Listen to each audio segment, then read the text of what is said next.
Welcome again to Joe Stunner Boxing. I hope you're having a good week.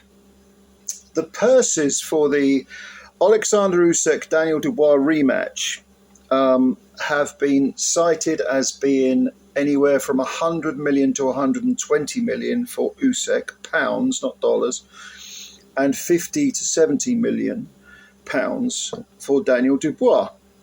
So nice work if you can get it, and I'm sure that 70 million, even though Daniel will probably end up with just over half of that after taxes and deductions and everything else, that might sort of ease the pain of being accused of being a quitter and all this sort of stuff. But those are astronomical amounts of money, of course they are, by anyone's standards.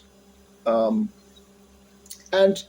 Frank Warren has, on several occasions, whenever he's been asked about this, and in fact one of them was on the night of the fight when Turki al-Sheikh was there talking about abolishing pay-per-view. Frank said, we could not have made this fight without pay-per-view.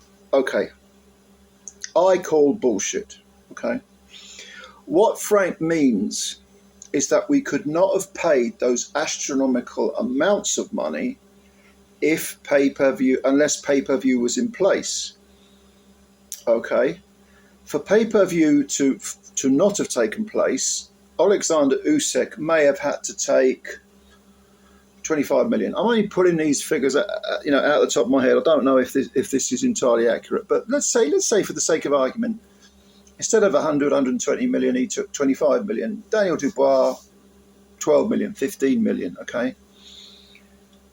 Are you saying that that's not good money? Okay. Or are you saying that if you're Frank Warren, or not just Warren, but any promoter, are they saying that if we can squeeze the maximum amount of money, as ridiculous as these sums are, out of the public, we will do it? If that's your attitude, okay. But be honest about it. Do not, under any circumstances, take that attitude and then say, we care about the fans. We care about the punters. All right? Because you obviously don't care about the punters. All right? Nobody is suggesting that your fighters take chump change, 20 million pounds instead of 100 million pounds is not chump change. 12 million quid instead of 40 or 50 million quid is not chump change. Either you are on the side of the fans, or you're on the side of the fighter, who is your client. And of course, the more money your client makes, you as a promoter will make more money. Or you can look for some sort of balance. You can accept that maybe your fighters, in order to get more eyes on the sport, in order to propel the sport forward. And when I say the sport, I'm not just talking about, the very few people at the top making astronomical amounts. I'm going right down to grassroots level. To get eyes on the sport so that future generations want to watch it. You've got to have an eye on that, because otherwise you're going to kind of kill the goose that lays the golden eggs. The goose in this equation, of course, being boxing. Do you care about the fans? If you do, you have to take into consideration their viewpoint, the viewpoint of people who spend their hard-earned money. God knows we live in rather austere times where billionaires pay no tax, but the man and woman on the street pays, well, as Leona Helmsley famously said, only the little people pay taxes. But we live in those times. Are you on the side of the masses, of the people, of the grassroots level of boxing, of the people that go to all those small hall shows as well as the big Wembley Stadium ones? Are you going to consider them, factor them into the equation when creating your business model? Or are you going to say, I'm employed by fighter A in order to make him as much money as possible. He comes first.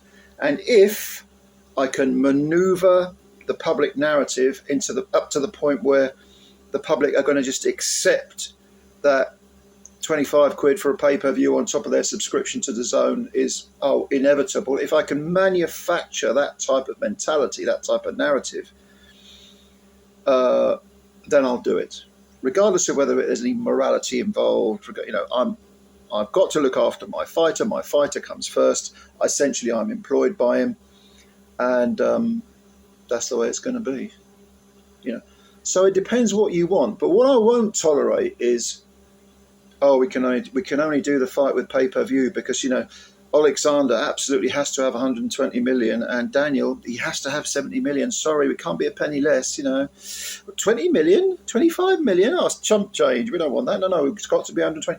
And I'm sorry, but the only way we can have this fight is by charging 25 quid a head pay-per-view. If that's your attitude, fair enough. But don't fucking dare say that you give a fuck about the fans. The fans are absolutely secondary to your consideration. Okay, so that is my spiel for the day. That's my little rant, and that was aimed, of course, at Frank Warren, but not just Frank Warren, but you know, Hearn, De La Hoya, all of them are.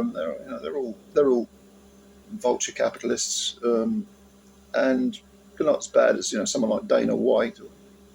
But you know, it's when all is said and done, you know, we all know that in a capitalist system, the people that rise to the top are probably going to be the most unscrupulous ones, that are going to tread over everyone as and when they can.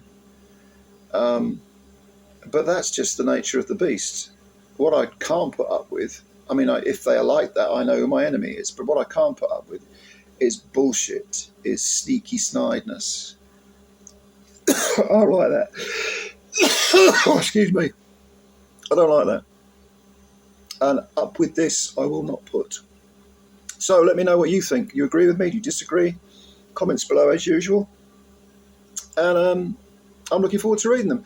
Like the video if you like the video, and please hit the like button and subscribe to the channel if you know, because you want to build the channel up.